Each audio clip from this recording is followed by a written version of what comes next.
Welcome to The Explainer. Today, we're going to unpack the fascinating and honestly highly complex strategies that nations around the world use to manage international migration. It's basically a giant puzzle of policy, economics, and human reality. Let's get right into it. So, we really need to dive into this core question that's driving global policy today. How exactly do governments weigh their critical economic needs against the very literal physical realities of border control? It's an ongoing, super sensitive balancing act that impacts every single country on Earth. Here's our roadmap for today's explainer. We'll start with the Migration Balancing Act, look at strategies for managing borders, explore the economic and demographic boom, cover limitations and social friction, and finally wrap up with the human cost. All right, Section 1, the Migration Balancing Act, weighing economic needs against global pressures. Managing human movement isn't just about opening or closing a door. The source material shows it's this constant, delicate balance. Governments are literally weighing the clear economic benefits of migration against mounting social, political, and even environmental pressures. It's an everyday, shifting evaluation of what a country actually needs versus what its infrastructure can realistically handle. Moving right along to Section 2, strategies for managing borders. The administrative and physical tools nations use. So, what's actually in the policy toolbox? Well, countries generally rely on these 5 primary strategies. And, these definitely aren't one size fits all. We're talking everything from highly selective immigration laws and strict work permits, all the way to literal physical barriers and reinforced security controls.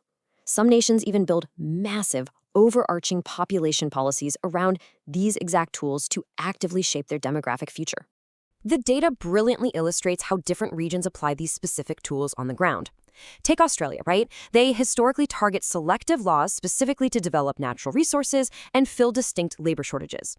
Over in Shanghai, it's a bit different. They use administrative tools like compulsory work permits to meticulously manage immigrant job opportunities.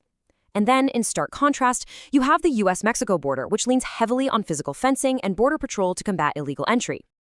But it's not all just about economics. Nations universally ramp up reinforced security to fight severe issues like human trafficking and the exploitation of migrants.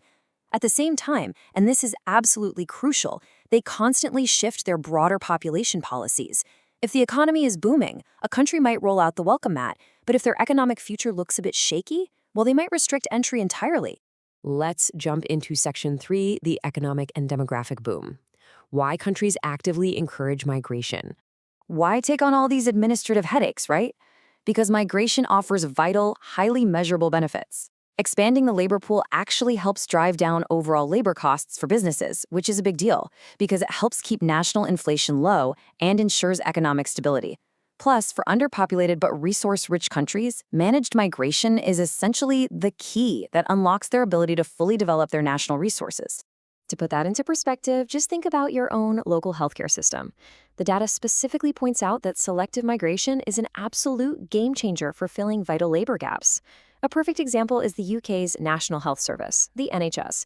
They rely heavily on foreign-born medical staff just to keep the doors open and provide everyday care. On top of that, welcoming young migrants is a highly calculated move. It's used all the time by developed nations to offset the massive economic drag of an aging native population and a rising dependency ratio. Basically, as the native population ages out of the workforce and retires, these young migrants step right in to keep the economic engine running smoothly. It maintains that vital demographic balance. Which brings us to Section 4, limitations and social friction. What happens when the scale tips? Because let's face it, perfect equilibrium is pretty much impossible. The clear benefits, like labor cost reduction and vital skills acquisition, are directly weighed against some very real limitations. We're talking sudden, intense pressure on local housing and healthcare.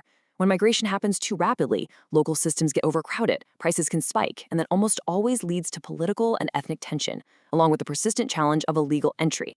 To really grasp the limitations of physical enforcement, just consider this number: 12 million. There are 12 million Mexican citizens currently living in the USA, and the sources note that despite increasingly tough laws and extensive border patrols, roughly half of them are there illegally. It just goes to show the sheer persistence of human movement, right? Physical barriers alone simply can't manage the whole shebang. Now, you have to remember that this entire dynamic is incredibly sensitive to the economy. Meaning, when things are good, it's fine. But during global downturns like the 2008 financial crisis, immigration suddenly becomes a much more volatile, highly controversial issue. As native unemployment starts to creep up, public tolerance for managing open borders tends to just drop off a cliff. And the sources note that this friction leads to some intense political debate. For example, organizations like FAIR in the USA argue that large-scale migration can actually threaten established cultural values and undermine opportunities for low-skilled native workers. We're not picking sides here, but it's an impartial reminder from the data that these migration strategies inevitably spark complex controversies that every government has to navigate. Finally, let's look at Section 5, the human cost. The ethical limits of border management. While nations might clinically optimize their borders on a spreadsheet for economic stability, the reality on the ground is a lot harsher. Strict management and reinforced controls don't just stop illegal entry. They often create the absolute greatest administrative and physical obstacles for the world's most vulnerable people. And this is where massive ethical and humanitarian concerns arise. Think about refugees desperately fleeing active conflict in areas like Syria or Iraq. They run headfirst into these rigid, impenetrable borders. The exact same strategies designed to protect a nation's infrastructure can, unfortunately, trap desperate people in truly life-threatening situations. So I want to leave you with this final thought for today's explainer. As nations continue to fine-tune their borders for economic stability, what is the ultimate fate of the vulnerable people caught in the balance? Evaluating these strategies reveals a deeply complicated web of cause and effect. Thanks for joining us, and I hope this helps you see the much broader picture of global migration policy.